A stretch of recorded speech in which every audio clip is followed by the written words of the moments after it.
Main correspondence system, insect correspondence system,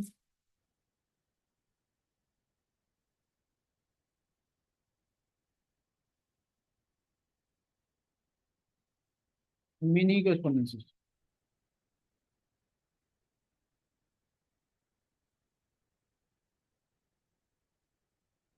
और एक होता है उसमें कोस्पोंडेंस सिस्टम ही है जिसे बोलते हैं एनिमल हेड कोस्पोंडेंस सिस्टम।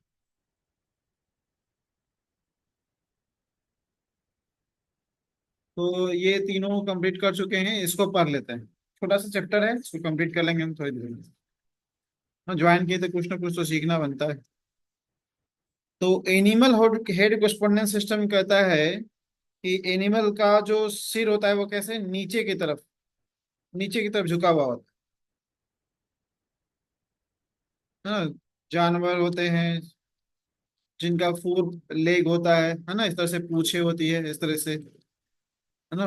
तो यहाँ पे आंख हो गया, माउथ हो गया, इस तरीके से मैंने जैसा बनाने का प्रयास किया है बन गया है। जो ये बना अच्छा ही बना होगा। तो ये हेड क्या होता है, नीचे की तरफ झुका होता है ना, एनिमल हेड ऐसे। और यहाँ पे आंखें होती है ऐसे दिखते रहते हैं सामने, इस मैक्सिमम जानवर में, सिर नीचे की ओर।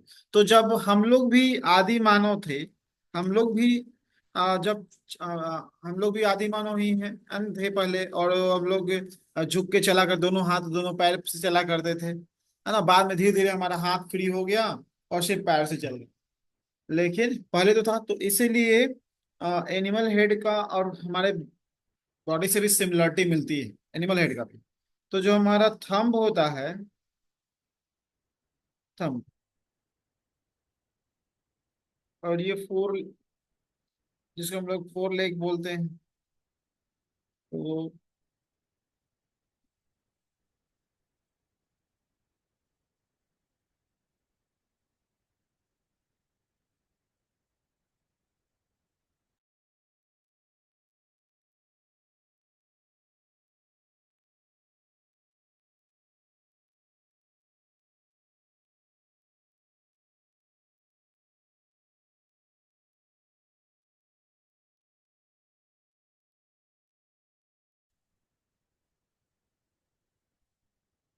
अभी इतना कहीं जरूरत है एनिमल हेड में, तो इतना ही बनाते हैं।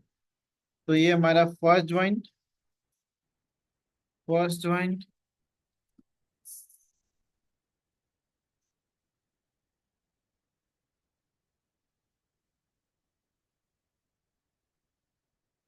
और ये हमारा नेल।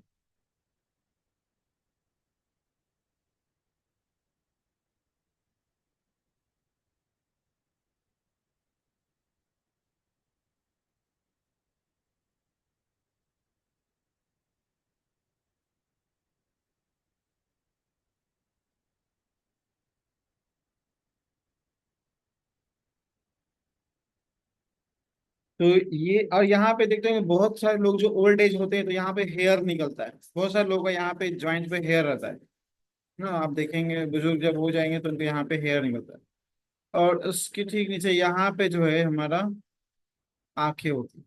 अभी अपने, अब दो आंखें जब आप बनाएंगे तो अपने आप ये दिख रहा होगा कि ये आपको फेस जैसा दिखने लग रहा होगा कि ये हमारा फेस जैसा बिल्कुल दिख रहा है।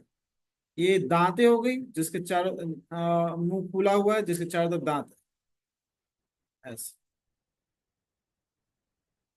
टिथ।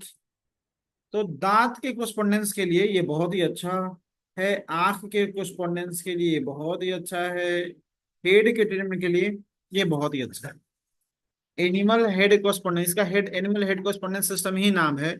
इसलिए हेड की प्रॉब्लम के लिए, जो हेड रिलेटेड प्रॉब्लम होता है उसके लिए एनिमल हेड कोस्पोंडेंस बहुत ही अच्छा है। तो ये सभी, जैसे main insect correspondence system, mini correspondence system, animal head correspondence, सबका कुछ ना कुछ स्पेसिफिक है कि ये इसमें ज्यादा काम करता है। उसी तरीके से एनिमल हेड का भी है कि किसी तरह का हेड का प्रॉब्लम है, हेड रिलेटेड प्रॉब्लम, तो उसमें ये बहुत ही अच्छा काम करता है। अब हेड रिलेटेड प्रॉब्लम क्या क्या आता है ना। हो सकता है कि हेड के अंदर ही आई है, तो विजन का प्रॉब्लम हो गया, है ना, ईयर का प्रॉब्लम हो गया, टीथ का प्रॉब्लम हो गया। तो दांत की प्रॉब्लम में भी बहुत ही अच्छा काम करता है टीथ। दांत में किसी को दर्द हो, है ना, तो ये कोस्पोंडेंस सिस्टम जब बहुत आजमाए इसको, ये आपको बहुत ही अच्छा रिजल्ट देगा।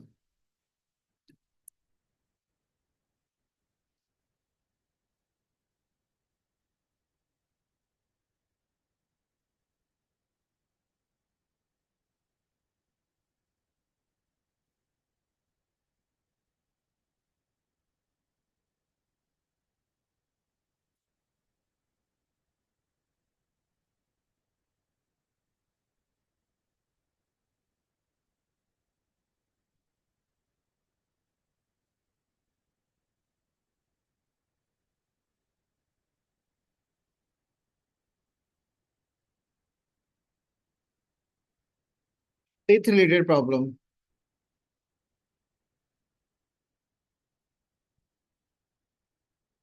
है ना, किसी को ब्रेन स्ट्रोक हो गया, brain,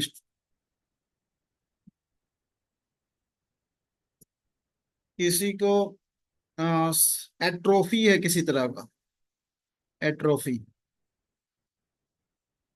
brain atrophy, cerebral atrophy बोला जाता है, एड रिलेटेड एट्रोफी होता है ना, उन सभी कंडीशन में एट्रोफी, पार्किंसन,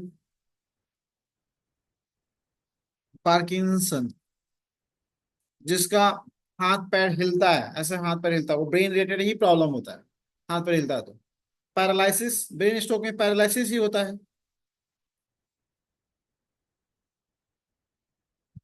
सीपी का बच्चा जिसका ब्रेन डेवलप नहीं कर पाता, सीपी, सेरेबल पैल्सी। तो इन सभी प्रॉब्लम में, जितना भी ये तरह का प्रॉब्लम दिख रहा है, इन सही प्रॉब्लम में एनिमल हेड का जो कोरेस्पोंडेंस है, ये हेड हो गया, एक्चुअली में ये हेड हो गया, हेड, है ना। ये तो ईयर दिख, आई दिख ही रहा है, उसी के साइड में यहाँ पे ईयर भी है, नोज माउथ, ये टीथ हो गया। तो हेड, जितने भी हेड है ये सभी में हेड है, उसमें ही नहीं है, यहाँ पे भी है ना, हेड।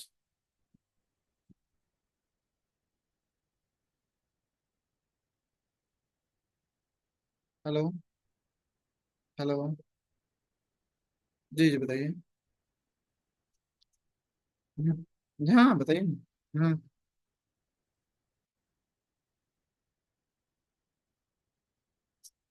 अच्छा, हाँ कल से कल से। आप परेशान मत होइए, तो वो क्लास के टाइम से पहले तक ऐड हो जाएंगे, है ना।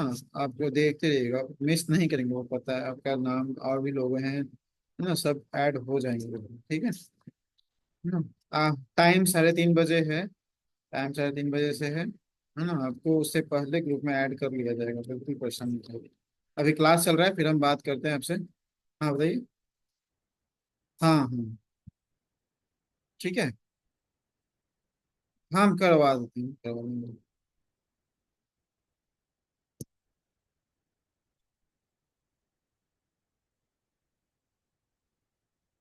जूम से ही देखेंगे वो, है ना, जूम से ही क्लास अटेंड कर पाएंगे। हम्म, हाँ हाँ भैया। वो 3:30 बजे से क्लास है ना, तो वो आपको पासवर्ड वगैरह हो सकता है 3 बजे तक मिलेगा, ठीक है। लेकिन हाँ, ठीक है ना, पहले से हम लोग डिस्ट्रीब्यूट नहीं करते हैं पासवर्ड, ठीक है, आईडी पासवर्ड तो इधर इधर उधर चला जाता है ना, तो हम लोग इसको ये कर लेंगे। हाँ हाँ, कल होगा, हाँ, एक डेमो क्लासेस हुआ है पहले, उसका लिंक होगा तो भेज दिया जाएगा। नहीं नहीं, उतना जरूरी नहीं है उसका। ठीक है भैया, क्लास चल रहा है, फिर हम कल बात करते हैं आपसे, क्लास चल रहा है अभी।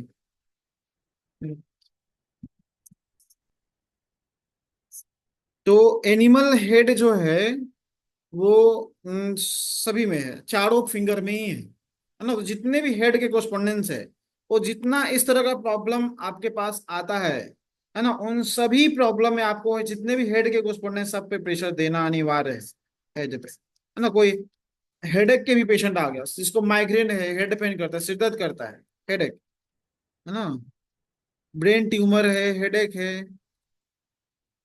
तो उन सभी कंडीशन में जितने भी, है ना, हेड का कोस्पोंडेंस है वो सब पे प्रेशर दीजिए।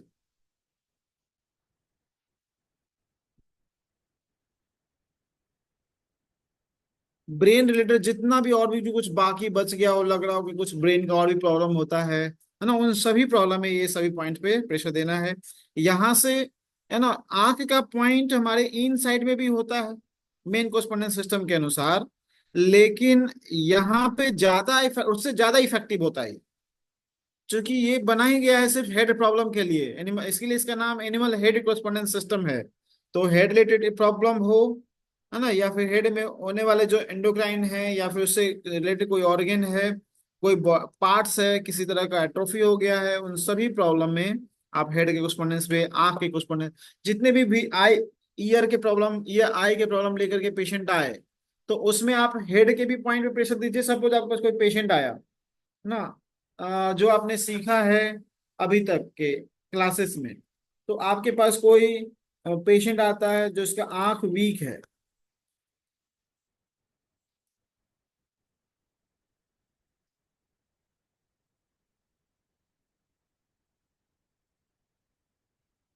आंख कमजोर है किसी का, आई प्रॉब्लम,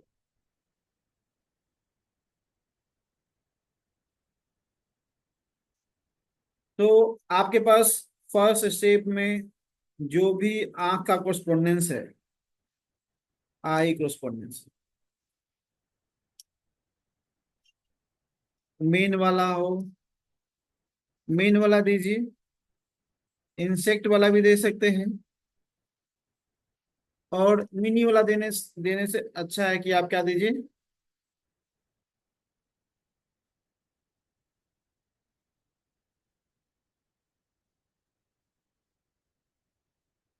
एनिमल हेड दीजिए।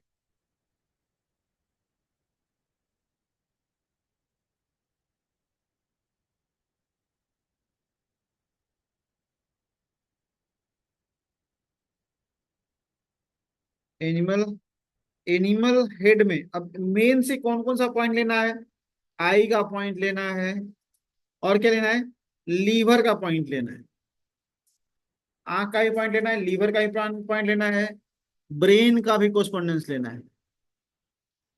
अच्छा, मेन मीनिंग से कोस्पोंडेंस में से आप लोगों ने पढ़ाई किया, उसमें से 5 स्टेप ट्रीटमेंट सीखा है आप सभी लोगों ने, 5 स्टेप ट्रीटमेंट जिसमें कौन कौन से पॉइंट्स का क्लासेस हुआ है कि नहीं उसका। एनिमल हेड में हम हेड का भी कोस्पोंडेंस लेंगे, जो मेन हेड का कोस्पोंडेंस आएगा, और उसके बाद आई का कोस्पोंडेंस लेंगे। तो ये दोनों ही लेना है, मतलब दोनों ही लेना है, मतलब कि हेड पे भी देना है, हेड पे भी देना है, और फिर कहाँ पे देना, आई पे भी देना है, दोनों पे ही देना है।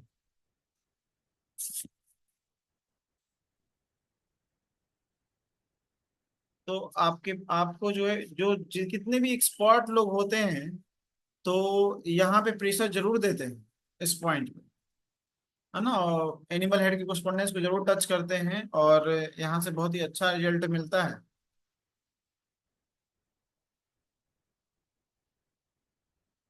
इन सही प्रॉब्लम के लिए।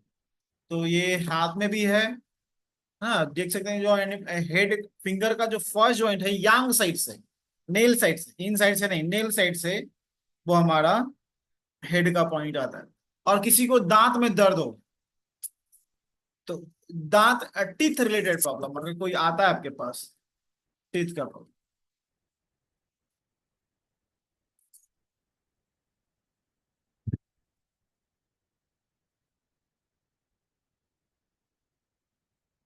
टीथ प्रॉब्लम,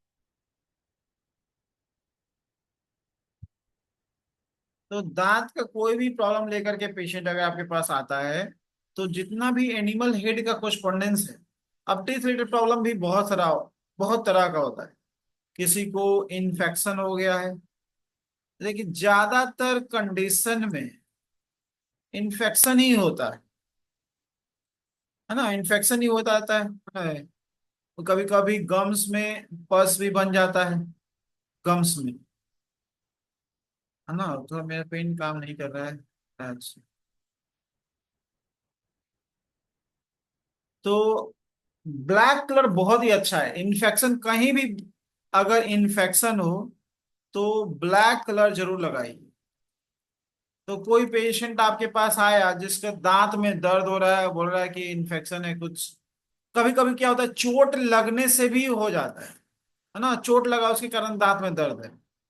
तो चिन तो भी वैसे ही कंडीशन में भी ब्लू कलर ज्यादा इफेक्टिव होता है जब चोट लगा है तो। लेकिन अगर इन्फेक्शन है तो क्या करना है, इसमें ब्लैक कलर चारों तरफ लगा देना ऐसे। आप चाहे तो किसी स्पेसिफिक एरिया में भी आप लगा सकते हैं, जैसे कि दांत का मेन पॉइंट कहाँ पे आएगा, है ना, किस दांत का ट्रीटमेंट करना है तो कहाँ पे आएगा। तो ये थंब हो गया हमारा, थंब का फर्स्ट ज्वाइंट हो गया।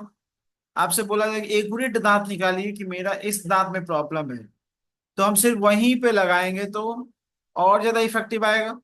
जितना नजदीक जाके ट्रीटमेंट करेंगे उतना ही अच्छा रिजल्ट आएगा। तो कैसे करेंगे नजदीक जाकर ट्रीटमेंट, तो आप देखिए, ये हमारा हेड हो गया,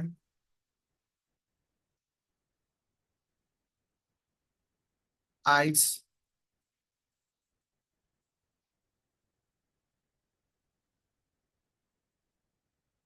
और ये हमारा, थोड़ा टीथ को बड़ा कर देते हैं समझने के लिए अच्छा रहेगा।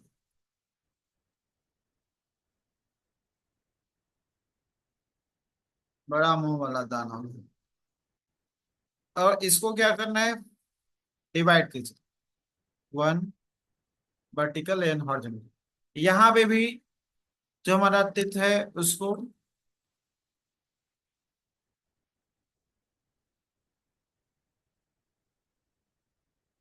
तो कितने टोटल दांत होते हैं, 32 होते हैं, 32। तो 32 में 8 किधर होगा, यहाँ पे हमारा वन, 1 2 3 4 5 6 7 8, है ना, मतलब कि 1 2 8। यहाँ पे कितना होगा, 1 2 3 4 5 6 7 8, तो यहाँ पे क्या हो जाएगा, 9 2 16।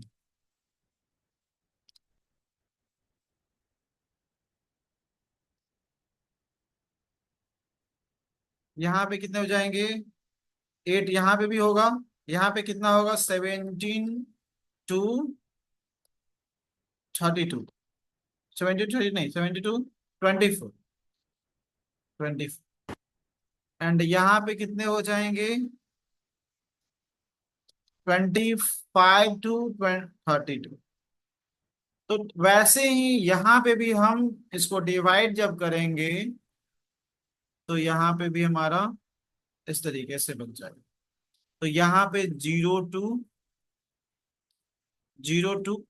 1 टू 8, और इसको हम लोग लिख सकते हैं कि लेफ्ट अपर टीथ ना, ये हमारा लेफ्ट आई हो जाएगा,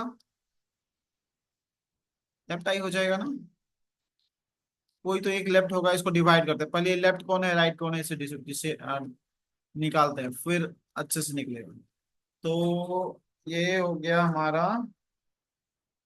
ये थंब इधर से हमारा, थंब का एक उंगली फिंगर सब है ना, ये इधर से चला गया है। तो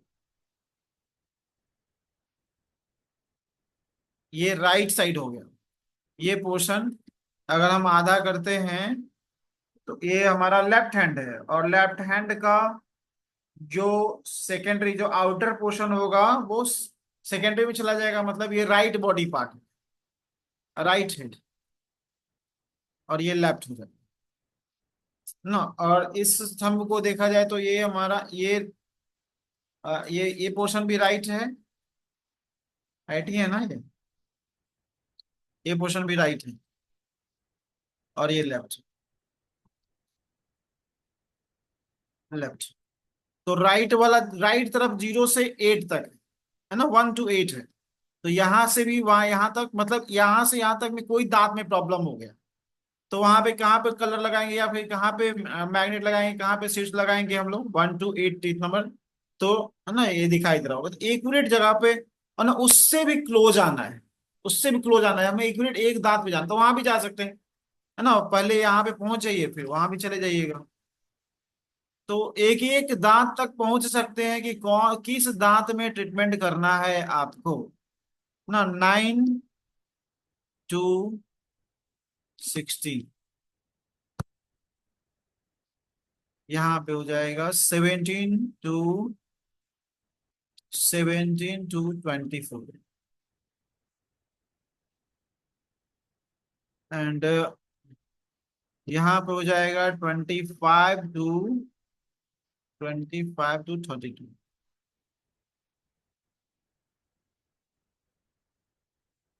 इसका ऐसे डिवाइड कर देंगे तो हाफ हो जाएगा, अब आधा हो जाएगा। तो जी 1 से लेके 4 तक यहाँ पे, 5 से लेकर के, अब उसका आधा कर देंगे तो 1 2 हो गया। तो एक एक दांत के पास पहुंच सकते हैं आप चाहे तो एक दांत तक पहुंच सकते हैं कि किस दांत में आपका ऊपर वाले दांत में प्रॉब्लम है तो कहाँ ट्रीटमेंट करना है, नीचे वाले दांत में प्रॉब्लम है, ये ऊपर वाला हिस्सा है दोनों, तो ये अपर टीथ हो गया, अपर टीथ। तो ये अपर टीथ यहाँ पे क्या है, ये यहाँ पे इससे ऊपर का जो पोर्शन है ये हमारा अपर टीथ है, ये लोअर टीथ है। तो जिस दांत में प्रॉब्लम है ना, उस दांत में आप सिर्फ उसी दांत पे एक मूंग का सीड्स लगा करके, एक कलर लगा करके, निडल लगा करके, बॉक्से लगा करके आप ट्रीटमेंट कर सकते हैं, एक मिनट जगह पे जाकर, है ना, वन, इधर उधर नहीं, तो और भी इफेक्टिव होता है ना। पूरा कोई एनर्जी का जरूरत नहीं है, सिर्फ एक दांत है जहां पे सिर्फ इन्फेक्शन हुआ, बाकी सब ठीक है। तो हम उस दांत के पॉइंट, एक मिनट पॉइंट पे जाकर के सिर्फ कलर लगाएंगे। अगर हम पूरा में कलर लगाएं उसका इफेक्ट, और सिर्फ एक जगह कलर लगाएंगे उसका इफेक्ट बहुत अंतर हो जाएगा, क्योंकि ये पूरा कलर लगा के पूरा दांत पे उसका इफेक्ट जाएगा, है ना। लेकिन हमें इफेक्ट डालना है क्या, सिर्फ एक छोटा सा जगह पे, तो हम सिर्फ एक डॉट लगाएंगे वो ज्यादा इफेक्टिव होगा। इसीलिए जितना हम एडवांस होते जाते हैं क्लासेस में, जितना ही एडवांस होते जाते हैं उतना ही क्या होता है, हमारा जो ट्रीटमेंट करने का जो पॉइंट का जो लोकेशन था वो छोटा होते जाता है। तो समझ जाते हैं जितना पॉइंट छोटा होते जाता है उतना ही रिजल्ट ज्यादा आता है। ऐसा नहीं होता है कि आप पूरा में लपेट देंगे तो अच्छा पूरा में लपेट देते हैं तो जल्दी ठीक हो जाएगा। एक पॉइंट में क्या है, एक डॉट लगाएं, लेकिन एक डॉट ज्यादा इफेक्टिव है, लेकिन एक डॉट लगाने के लिए उस लेवल का कॉन्शसनेस होनी चाहिए, उस लेवल की चेतना होनी चाहिए। अगर उस लेवल की चेतना नहीं है तो आप पूरा में लगाएं। अगर आप कंफ्यूजन में हैं, ऊपर में लगाएं कि नीचे में लगाएं, इधर आएगा कि इधर आएगा, लेफ्ट में आएगा कि राइट में आएगा, कहाँ पे है, अगर आप इस कंफ्यूजन में हैं तो पूरे में लगाइए, है ना, चारों तरफ लगा दीजिए। लेकिन यदि आप स्पष्ट है कि नहीं इस दांत का पॉइंट एक्यूरेट इसी जगह पे ही आएगा, तो एक डॉट लगाइएगा, वो ज्यादा इफेक्टिव होगा राउंड सर्कल करने से। किसी को आंख में इंफेक्शन हो गया, कंजेक्टिवाइटिस हो गया, तो अभी आपने आंख का कुस्पॉन्डेंस देखा, आंख के कुस्पॉन्डेंस पे ब्लैक कलर लगा देंगे तो वो आंख की कंजेक्टिवाइटिस में आंख में कोई इन्फेक्शन हो गया है, रेडनेस आ गई है, कुछ भी प्रॉब्लम हो गया है, पेन कर रहा है, चुभ रहा है, बहुत ही अच्छा काम करेगा, है ना। Animal head correspondence system head related problem के लिए बहुत ही अच्छा है। साथ ही मैंने बताया कि पार्किंसन का प्रॉब्लम हो, पैरालिसिस का प्रॉब्लम हो, ब्रेन स्ट्रोक हो गया है, एट्रोफी हो गया है, सेरेब्रल पैल्सी का बच्चा है, आपका बच्चा आएगा जो जो बॉडी से डेवलप नहीं कर पाता है, माइंड से डेवलप नहीं कर पाता है, और समय पे चल नहीं पाता है, समय पे वो बोल नहीं पाता है, वैसे बच्चों के लिए भी एनिमल हेड कॉरस्पॉन्डेंस सिस्टम बहुत ही अच्छा काम करता है, इसे हमें यूज करना चाहिए। तो एनिमल हेड कॉरस्पॉन्डेंस सिस्टम एक छोटा सा चैप्टर था जो आपको हमेशा सुजोग सीखने के साथ, जब आप एडवांस में लेवल में पहुंचेंगे या फिर उससे भी एडवांस लेवल में पहुंचेंगे, तो भी आपको, हम लोगों को करना चाहिए, हम लोग करते हैं, अभी भी करते हैं, हमारे पास कोई भी पैरालिसिस के पेशेंट आते हैं हम एनिमल हेड कोस्पोंडेंट जरूर लगाते हैं। आंख के पेशेंट आते हैं, आंख का ट्रीटमेंट कराने आते हैं, हम एनिमल हेड कोस्पोंडेंट जरूर लगाते हैं, चाहे कितना भी एडवांस लेवल का ट्रीटमेंट करते हैं एनिमल हेड जरूर लगाते हैं। तो एनिमल हेड में आंख का कोस्पोंडेंस मुझे लगता है कि फेस का कोस्पोंडेंस आप सभी लोग अच्छे से बैठा लेंगे, किसी को कोई दिक्कत नहीं होनी चाहिए, नहीं होनी चाहिए, ये होगा। अच्छा। अच्छा, ऑनलाइन ऑफलाइन क्लासेस में आप लोगों ने main mini insect correspondence system पढ़ा, है ना? उसमें उस उसका प्रोटोकॉल बनाने का फॉर्मूला बताया गया कि नहीं बताया गया? जो रेगुलर स्टूडेंट आती है, जैसे पुराने में भी सुप्रिया नहीं थी, है ना? ये फाइव फाइव स्टेप ट्रीटमेंट हो गया उसमें, जिसमें पहले किस पॉइंट का सिलेक्शन करते हैं, बाद में किसका करते हैं, स्पाइन का एक कोर्स्पोंडेंस लेना होता है, एक उससे रिलेटेड ऑर्गन लेना होता है। ये सब हो गया है? जो सुन पा रही? नहीं हुआ है? ओके, तो अभी टाइम है थोड़ा, उसको भी थोड़ा पढ़ लेते हैं। क्योंकि कोर्स्पोंडेंस सिस्टम तो आप लोग पढ़ चुके हैं, मेन कोर्स्पोंडेंस सिस्टम कहाँ पे आता है ना? ऑर्गन पॉइंट कहाँ पे आता है, मिनी कहाँ पे आता है, लेकिन ना हमें ये भी जानना बहुत जरूरी है कि उसके किस किस के साथ किस किस पॉइंट का सिलेक्शन करना चाहिए। आंख का प्रॉब्लम हो गया तो जरूरी नहीं कि सिर्फ आंख ही पे ट्रीटमेंट करेंगे तो फायदा हो। आंख के साथ साथ हमें और भी पॉइंट लेने की जरूरत पड़ती है। जब तक वो नहीं करेंगे तो ट्रीटमेंट नहीं होगा। तो इससे बोला जाता है ना, कोस्पोंडेंस सिस्टम के हिसाब से प्रोटोकॉल मेकिंग। प्रोटोकॉल, कोई भी जब बीमारी होता है तो चाहे कोई भी डॉक्टर हो, एक प्रोटोकॉल होता है, उसे फॉलो करना आता है। चाहे आप सुजोग के लेवल पे हो, चाहे 6 के लेवल पे हो, चाहे ट्रायोजन के लेवल पे, किसी भी लेवल में हो, तो आपको प्रोटोकॉल।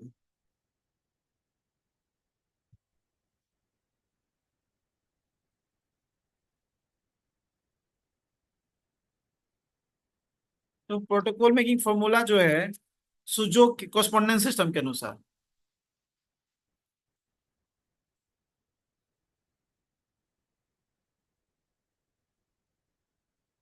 ये सुजोग कोस्पोंडेंस सिस्टम के हिसाब से एक सुजोग का फॉर्मूला है जिसे बोलते हैं 5 step formula. 5 step formula. 5 step में क्या होता है? फर्स्ट स्टेप में मेन, मिनी इंसेक्ट या फिर एनिमल हेड कॉरेस्पॉन्डेंस। हेड मतलब कि सपोज किसी को लीवर में प्रॉब्लम है, तो लीवर का मेन पॉइंट, लीवर का इंसेक्ट पॉइंट, लीवर का mini point, and head, animal head में तो बता ही नहीं है। तो ये तीनों कॉरेस्पॉन्डेंस लेना है। मेन में से भी लेना है, पेनफुल पॉइंट सर्च करना है, मिनी में से भी सर्च करना है, इंसेक्ट में से भी सर्च करना है, पहला फर्स्ट स्टेप में। सेकेंड स्टेप में क्या लेना है? बोला जाता है सराउंडिंग कॉरेस्पॉन्डेंस। Surrounding correspondence. तो सराउंडिंग कॉरेस्पॉन्डेंस मतलब क्या होता है कि सपोज कि ये हमारा हाथ है, और यहाँ पे लीवर का पॉइंट आता है, ये लीवर का पॉइंट है ना?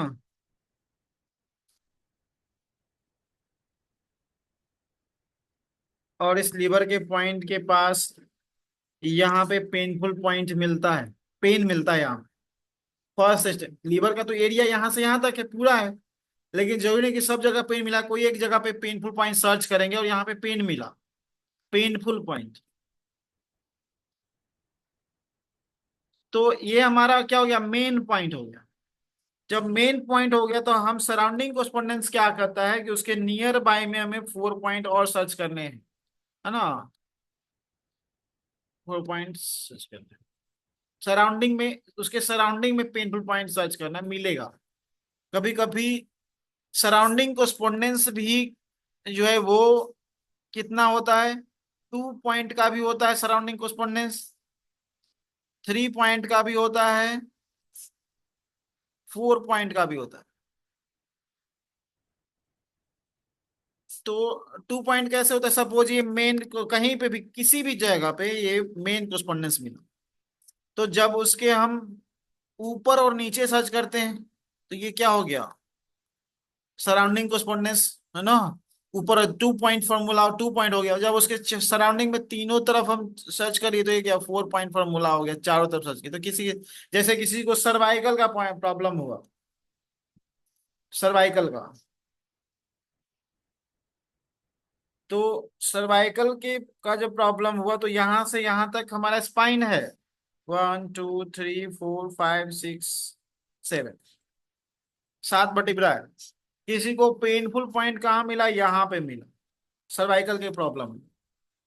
तो एक हम पॉइंट क्या लेंगे सराउंडिंग कोस्पोंडेंस में, यहाँ पे भी सर्च करेंगे, यहाँ पे भी सर्च करेंगे, एक यहाँ भी सर्च करेंगे, किसी को चारों मिलेगा, किसी को एक ही मिलेगा, किसी को दो भी मिल सकता है, किसी को तीन भी मिल सकता है। इसलिए 2 पॉइंट 3 पॉइंट 4 पॉइंट फॉर्मूला होता है। कम से कम 2 पॉइंट खोजना है, मैक्सिमम 3 पॉइंट भी मिल सकता है, 4 पॉइंट भी मिल सकता है। तो इसी को बोलते हैं सराउंडिंग कोस्पोंडेंस, जो कि लीवर से हट के भी हो सकता है, जरूरी नहीं कि लीवर पे ही हो। सर्वाइकल का वर्टिब्रा यहीं पे है, लेकिन पेनफुल पॉइंट क्या है, इधर भी मिल सकता है, थोड़ा लेफ्ट थोड़ा राइट भी मिल सकता है। समझ में आया? सेकंड, सेकंड में कोई दिक्कत नहीं होगा किसी को, first step formula, first formula और सेकंड में कोई परेशानी नहीं होनी चाहिए। परेशानी नहीं होगी तो फिर हम लोग आगे बढ़ेंगे। थर्ड स्टेप, थर्ड स्टेप में होता है सपोर्टिंग स्पाइन।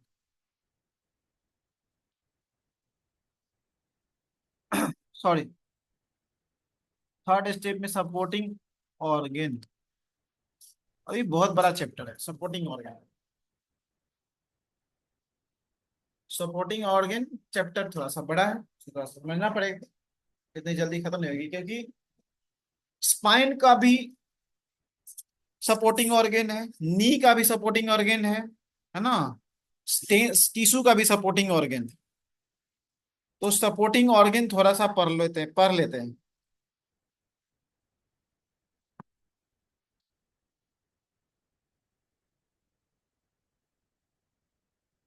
तो सपोर्टिंग पहले, ऑर्गेन का सपोर्टिंग ऑर्गेन है ना, सब इसमें क्या है, ऑर्गेन सपोर्टिंग ऑर्गेन, मतलब एक ऑर्गेन जब बीमार पड़ता है तो उसका उसका सपोर्ट कोई उसका सपोर्टिंग ऑर्गेन करता है। दूसरा होता है कि टीसू का सपोर्टिंग ऑर्गन। अब टीसू रिलेटेड प्रॉब्लम आएगा। अब टीसू मतलब कि किसी को घुटने में दर्द है। अब घुटना में कहाँ दर्द है, घुटना के मसल्स में कोई प्रॉब्लम है तो मसल्स, टीसू कितने प्रकार के होते हैं, टीसू में हमारा हो गया स्किन टीसू, मसल्स टीसू, ये मसल्स पेन बोलते हैं, स्किन प्रॉब्लम बोलते हैं, ये सब टीसू है ना, muscles, bone, lymph and communication. Communication में हमारा ब्लड, सॉरी,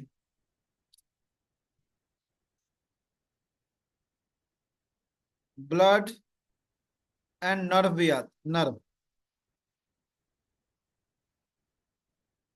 नर्व टिश्यू, ये सभी टिश्यू हैं, है ना, जो कि, है ना, इसका भी एक सपोर्टिंग ऑर्गेन होगा, है ना, इसका जैसे ऑर्गेन का सपोर्टिंग ऑर्गेन है, वैसे स्किन का भी एक ऑर्गेन होगा जो एक, और जैसे लीवर, किडनी, पेंक्रियाज, हार्ट, जो स्किन को सपोर्ट करता है ना, कोई मसल्स को सपोर्ट करता है, कोई बोन को, कोई ऑर्गेन है जो हमारे बोन को देखता है, कोई ऑर्गेन है जो हमारे लिम्फ को देखता है, कोई ऑर्गेन है जो हमारे ब्लड को देखता है, कोई ऑर्गेन है जो हमारे नर्व में कोई प्रॉब्लम हुआ तो उसको हम लोग यूज करते हैं। तीसरा सपोर्टिंग ऑर्गेन हो सकता है, तीसरा सपोर्टिंग ऑर्गेन किसका जरूरत पड़ सकता है, और जैसे लीवर का प्रॉब्लम हो गया तो उसका सपोर्टिंग ऑर्गन क्या होगा, अब तो ज्वाइंट्स पेन का ही पता चल गया। अब आपके पास क्वेश्चन है कि किसी को सेंस में problem, sense supporting organ,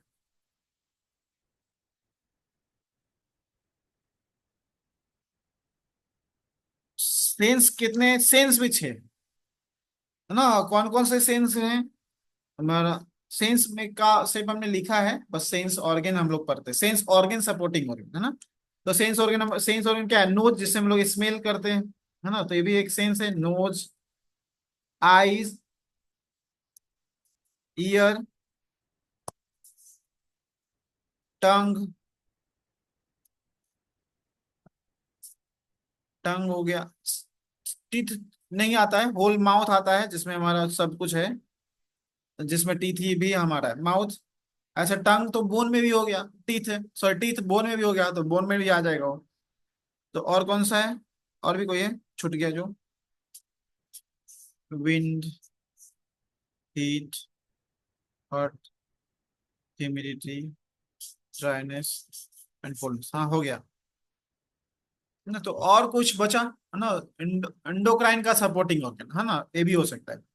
endocrine का सपोर्टिंग ऑर्गन क्या होगा? कहाँ पे जा करके जितने भी प्रोटोकॉल बनेंगे उन सब का एक सपोर्टिंग ऑर्गन जरूर होगा। तो इंडोक्राइन का भी होगा।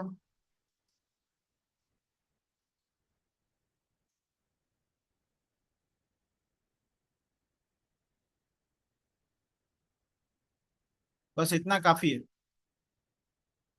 सपोर्टिंग ऑर्गन का आंसर मिल जाएगा इससे। तो सबसे पहला जो है हमारा, वो क्या था? ऑर्गन सपोर्टिंग ऑर्गन, तो उसे हम लोग पढ़ लेते हैं, फिर हम लोग आगे बढ़े।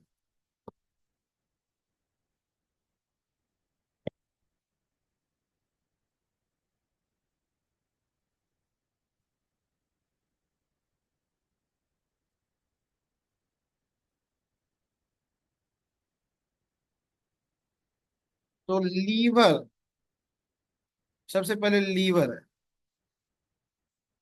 तो लीवर का जो सपोर्टिंग ऑर्गन है, जो हॉरिजेंटली हमारा ऑर्गन कौन होता है? स्प्लीन। स्प्लीन उसका सपोर्टिंग ऑर्गन होता है।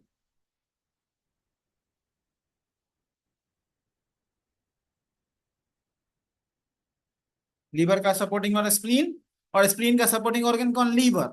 मतलब कभी अभी लीवर का प्रोटोकॉल हमने बनाया था, तो सेकेंड पॉइंट में क्या हो जाएगा? सेकेंड पॉइंट में सराउंडिंग, उसमें सपोर्टिंग ऑर्गन में क्या हो जाएगा? स्प्लीन। अगर ये स्प्लीन बीमार होता तो सपोर्टिंग ऑर्गन कौन हो जाता? लीवर।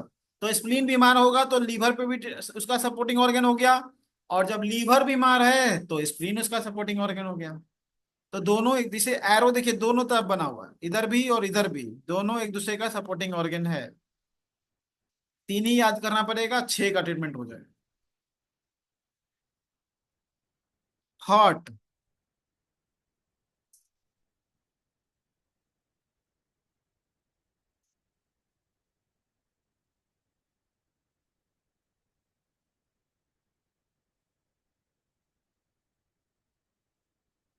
हार्ट का सपोर्टिंग ऑर्गन क्या? लंग्स।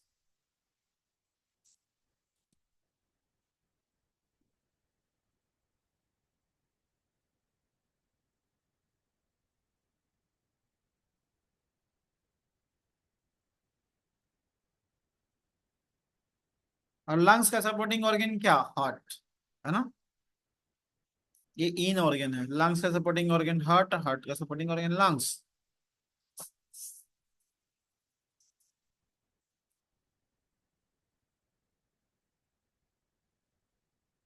किडनी। किडनी का सपोर्टिंग ऑर्गन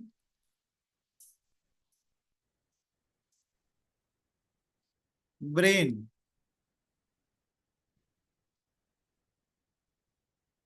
ब्रेन। और ब्रेन का सपोर्टिंग ऑर्गन किडनी। ये इन ऑर्गन हो गया। इस इन सभी ऑर्गन को क्या बोलते हैं? इन ऑर्गन। इन ऑर्गन का सपोर्ट इन ऑर्गन करता है, और यांग ऑर्गन का सपोर्ट यांग ऑर्गन करता है। इन ऑर्गन का सपोर्ट इन इन इन और यांग। अभी क्लास नहीं हुआ होगा, धीरे धीरे समझ में आ जाएगा, अभी पढ़ाई नहीं हुई होगी इन यांग। लेकिन ये सभी जो है सॉलिड ऑर्गन है ना? इन ऑर्गन को सॉलिड ऑर्गन भी बोला जाता है। यांग ऑर्गन, यांग ऑर्गन हमारा क्या हो गया? नहीं, गॉल ब्लैडर से स्टार्ट करते हैं। तो एक छोटा सा पित्त का थैली, गॉल ब्लैडर। गॉल ब्लैडर का सपोर्टिंग ऑर्गन कौन? Stomach.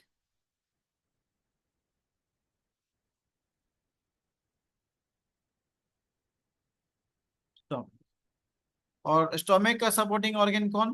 Gall bladder.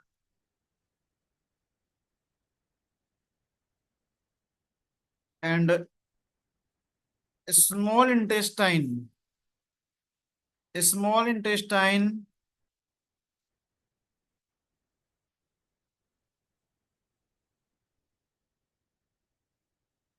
Acai, SI का सपोर्टिंग ऑर्गेन कौन? एलाई।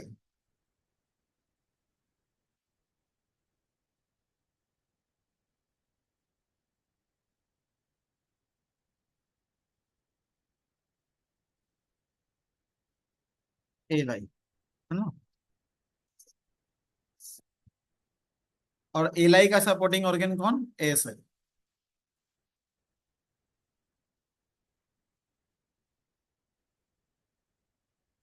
Spinal cord,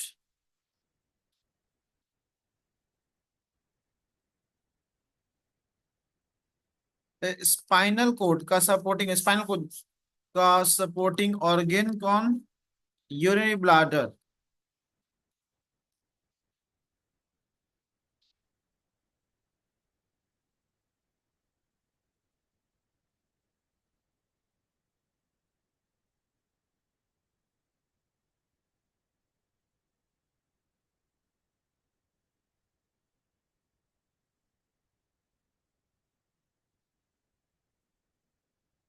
UV.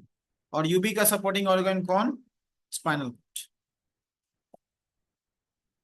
तो ऑर्गेन का सपोर्टिंग ऑर्गन आप लोगों को मिल गया होगा, है ना, कि कौन किसका सपोर्टिंग ऑर्गन है। पिक्चर बना करके अपने ड्राइंग ड्राइंग करके अपने बुक में रखे रहिए, अच्छा रहेगा। ऐसे आपका ऑर्गेन का स्ट्रक्चर क्या होता है ना। मैं सीधा सीधा भी आपको लिखा सकता था, गॉल ब्लैडर का स्टोमक, एल आई का एस आई, बट क्या है, पिक्चर बनाने से क्या होता है ना, वो चेतना खुलती है। इस तरीके से हमें ऑर्गेन का कलर लगाना, इस तरीके से हमें ऑर्गेन पे प्रेशर देना है, तो अच्छा रहेगा। ठीक है, ऑर्गेन सपोर्टिंग ऑर्गन पढ़ लिया। और है हमारा दूसरा क्या था? Tissue supporting organ.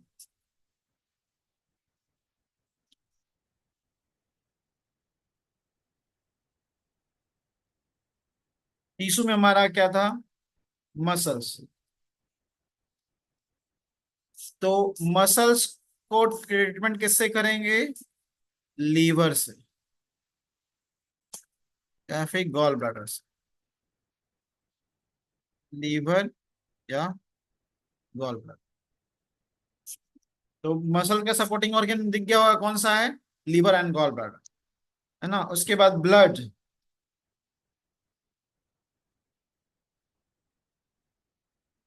ब्लड का सपोर्टिंग ऑर्गन क्या है? हार्ट।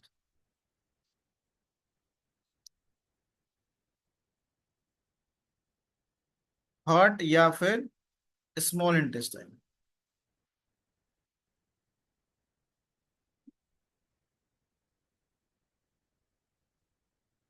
हार्ट या एसआई, ब्लड का supporting organ. And nerve, nerve का सपोर्टिंग ऑर्गन कौन हो जाएगा? Brain.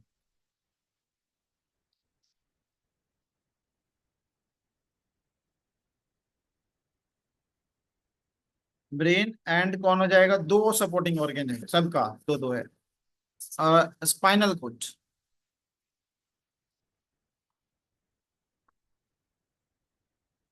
Spinal cord. Lymph,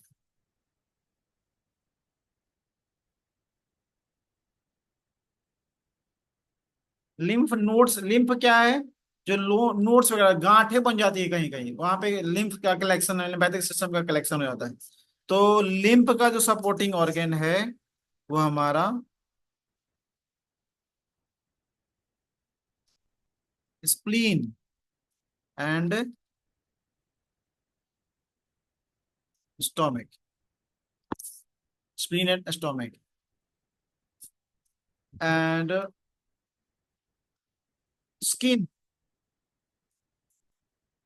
skin का सपोर्टिंग ऑर्गन है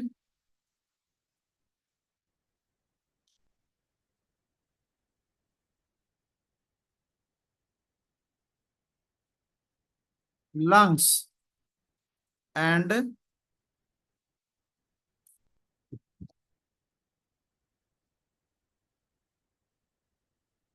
लार्ज इंटेस्टाइन।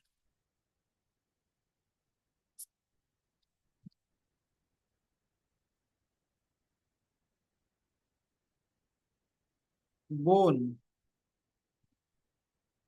बोन का सपोर्टिंग ऑर्गेन है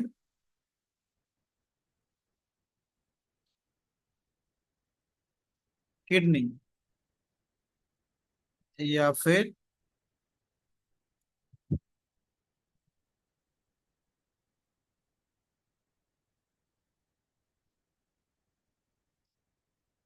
यूरिन ब्लड। तो आपके पास आपका टिश्यू का भी सपोर्टिंग ऑर्गेन हो गया बोन, मसल्स, ब्लड, नर्व, है ना। अब किसी को ज्वाइंट्स पेन आएगा तो मसल्स है उसमें ब्लड ना, ब्लड है, सर्कुलेशन कहीं पर हो गया, क्लॉटिंग हो गया, ब्रेन स्ट्रोक हो गया किसी को, है ना। तो हम एग्जांपल लेंगे, बताएंगे आप सभी लोगों को कि किस किस प्रॉब्लम में, है ना, मतलब कब में। हालांकि बहुत सारा स्ट्रक्चर क्लियर हो गया होगा इस ड्राइंग से आप लोगों का, लेकिन फिर भी हम लोग अभी याद कर लीजिए, कम से कम याद रहे आप सभी लोगों को कि कौन किसका सपोर्टिंग, स्किन के लिए कौन सा सपोर्टिंग ऑर्गन लेना है, नर्व के लिए कौन सा सपोर्टिंग ऑर्गन लेना है, बोन के लिए कौन सा, जॉइंट्स में घुटना घिस गया, है ना, घुटना घिस गया मतलब बोन घिस गया है वहां पे, तो बोन का सपोर्टिंग और घुटना के पॉइंट पे सिर्फ प्रेशर देने से काम नहीं चलेगा, आपको किडनी या यूरिन पे प्रेशर देना पड़ेगा। स्किन का प्रॉब्लम है तो कहीं का स्किन, फेस का स्किन में कोई प्रॉब्लम हो गया तो फेस के कोस्पोंडेंस हमारा मेन कोस्पोंडेंस हो गया, लेकिन उसको ओवरऑल स्किन को केयर करने के लिए कौन जिम्मेवार है, लंग्स और लाइट जिम्मेवार है, तो उस पर भी प्रेशर देना जरूरी है, तभी जा करके ट्रीटमेंट होगा। और कौन सा बचा था, दो हो गया, नर्व, टिश्यू हो गया,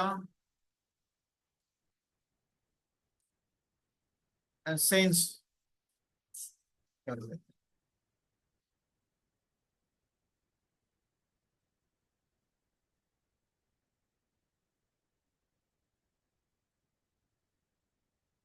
सेंस सपोर्टिंग ऑर्गन, तो सेंस हमारा क्या है ना, विंडो से स्टार्ट करते हैं, विजन, आई। तो आंख का सपोर्टिंग ऑर्गन कौन है, लीवर, है ना। सीधा इफेक्ट कहाँ जाता है, लीवर से, बट गॉल ब्लैडर भी होता है, बट 99% कंडीशन में हमें लीवर ही लेना होता है। दूसरा क्या है, कौन है, ईयर, सॉरी टंग ले लेते हैं, टंग।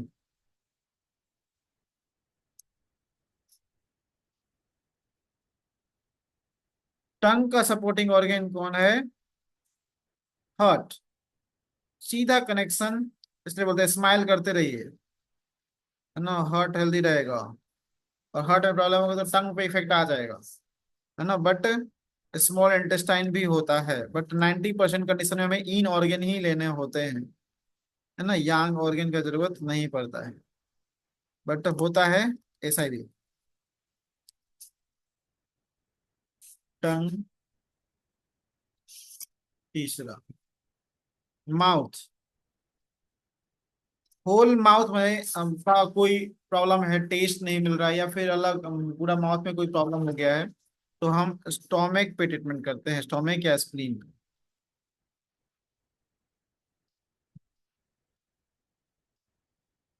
स्प्लीन या फिर स्टोमिक।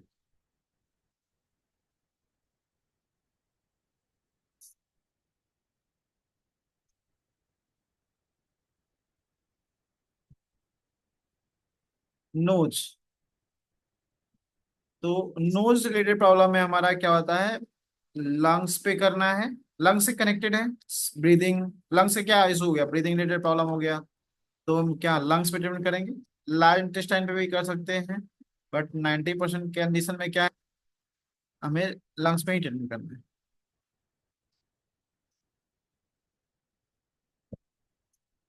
ईयर।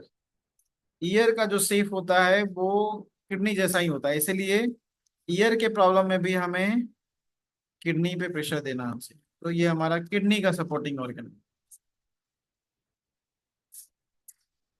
तो आपने सेंस का सपोर्टिंग ऑर्गन पढ़ा, सेंस का सपोर्टिंग ऑर्गन क्या है, टिश्यू का सपोर्टिंग ऑर्गन क्या है, एंड ऑर्गन का सपोर्टिंग ऑर्गन क्या है।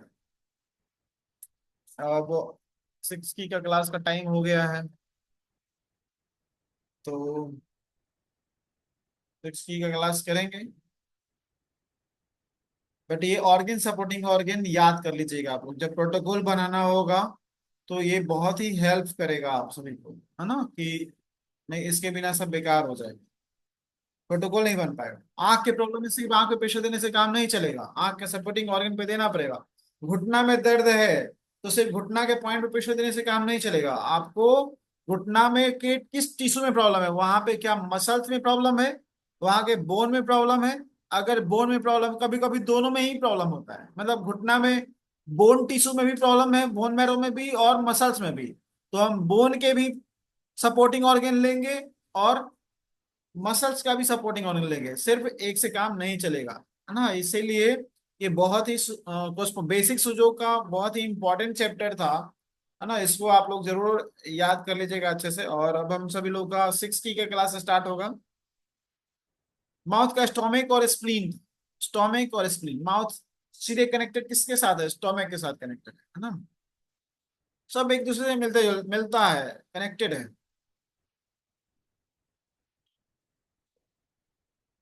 और बाकी इसका ट्रीटमेंट और भी हम लोग नेक्स्ट क्लासेस में पढ़ेंगे, बट इतना जो है वो याद कर लीजिएगा, अच्छा रहेगा।